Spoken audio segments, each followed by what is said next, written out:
As requested, here is a video of how to set up your UI, your canvas, so that when you are porting your game around to different places, the resolution and kind of aspect ratio and how all the UI is sticking to the screen will stay the same. So we talked a little bit at the very beginning of class about how to change just the size of your canvas here, right? So if we wanted to do a like widescreen, like HD res, I might do like a 16 by 9. And so the basic set of so I've my text here, this one's kind of anchored to the top corner. You can see that the little anchor point is here, and the button is anchored to the bottom corner, and the title's in the middle. So that's one thing you can do is when you're actually building your game out, set it to be a 16 by 9. And then what you want to do is in your canvas, your render mode, so we're doing an overlay, so we'll leave this the same, but the scaler, this is where the fun kind of is. So you'll notice here the UI is set to a constant pixel size. So we don't want to do that. We want to scale it with the screen size. And then once we give it that, we'll say, okay, what's our reference resolution? So a 16 by 9, well, that's going to be a 1920 by 1080, right? So that's super, super HD. But what we could do is set this initially, right?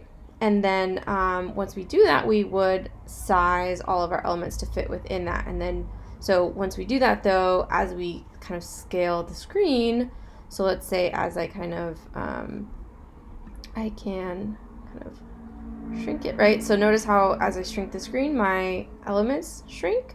Whereas if I did not do that, constant pixel size, if I shrunk my screen down, the UI elements stay the same, right? So what we want to do is have it scale with the screen size, and then we just have to work with our reference resolution. So maybe 1920 by 1080 is a little too big, so maybe I could do a 1080 by 720, right? That's maybe a little bit more reasonable. And yeah, it's maybe a little better. And then so now that I'm here, we want to just make sure that our UI elements kind of fit within this size. So I can make the text a little bigger on my font so that it's actually the size that I want. Make the text a little bigger on my score. And make the button just a little bigger as well.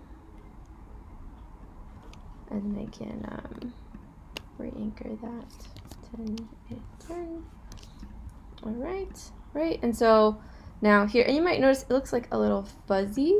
So what we can do is change the reference pixels. So if we notice how as we kind of change this, it gets, so the more, the button starts to look a little shitty, but we change it down to 50, right? So it kind of changes how many pixels you're giving it per unit, so you can make it more or less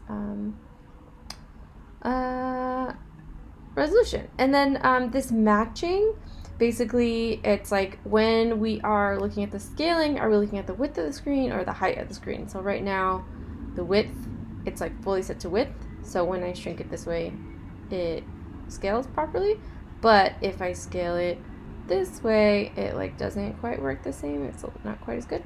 So what we can do is we can set the kind of matching to be 50%, or right, and it's just a little bit different depending on which way you go. So I like to just leave this at 50% in between, based on how it's kind of calculating the scaling of the screen. So with just this change, so this is something you do this before you do any of your UI. So I had already had a few things in here, and you notice I had to go in and fix all of them. So first things first, when you start putting in your UI, alter your canvas scaler and set your reference resolution, and make sure that this is set as well. So this is stuff that you're seeing as you are designing your UI.